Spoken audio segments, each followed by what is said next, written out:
আপনার এলাকার ভিতরে আছে, আপনারা কি করেন মিয়া? আপনারা শেষ করে দিচ্ছেন তো মিয়া।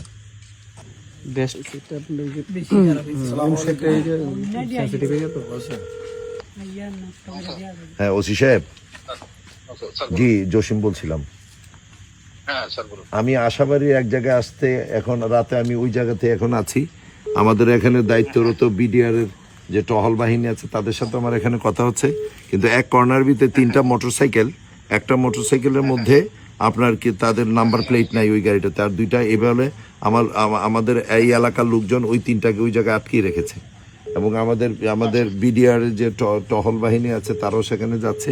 এগুলো এই রাতের বেলা 11টা বাজে তিনটা সন্ধিয়ান রাস্তার উপরে তিনটা হুন্ডা, এবং একদম বর্ডারের পাশে আশাবাড়িতে। দেখেন এটা কি অবস্থা। হ্যাঁ একটু আশাবাড়ি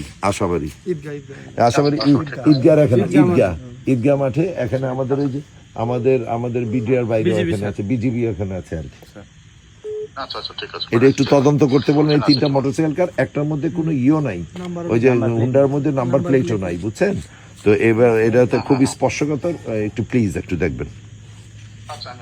জি ঠিক আছে, আপনার গাড়ি তিনটা, আমি এদিক দিয়ে একটু টল দিই। আপনারা মাথা থেকে তিনটা গাড়ি এখানে আছে, ওসি সাহেব নিজে আসতেছে। থ্যাংক ইউ ভাইয়া, থ্যাংক ইউ। আপনারা প্লিজ শুনেন, আপনারা আমাদেরই একজন, আপনারা এই সরকারকে সর্বাত্মক ভাবে সহযোগিতা করবেন।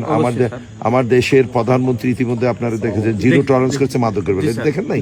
এই সমাজ আপনার ভাই আছে, আমার ভাই আছে, দেশ কিন্তু ধ্বংস হয়ে যাচ্ছে।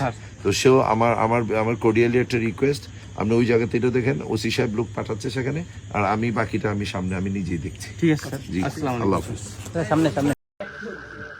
বিসমিল্লাহির রহমানির রহিম।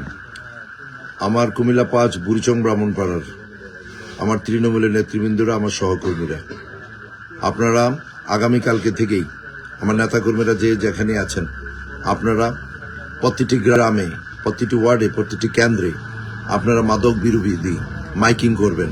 যারা মাদক সেবন করে, যারা মাদক বিক্রেতা, তাদেরকে ধরিয়ে দিতে হবে। আর আপনারা যদি কেউ কোনো সমস্যা মনে করবেন, সরাসরি আমাকে ফোন দিবেন, ইনশাল্লাহ আমি সেখানে পৌঁছে যাব। সবাইকে ধন্যবাদ, আসসালামু আলাইকুম।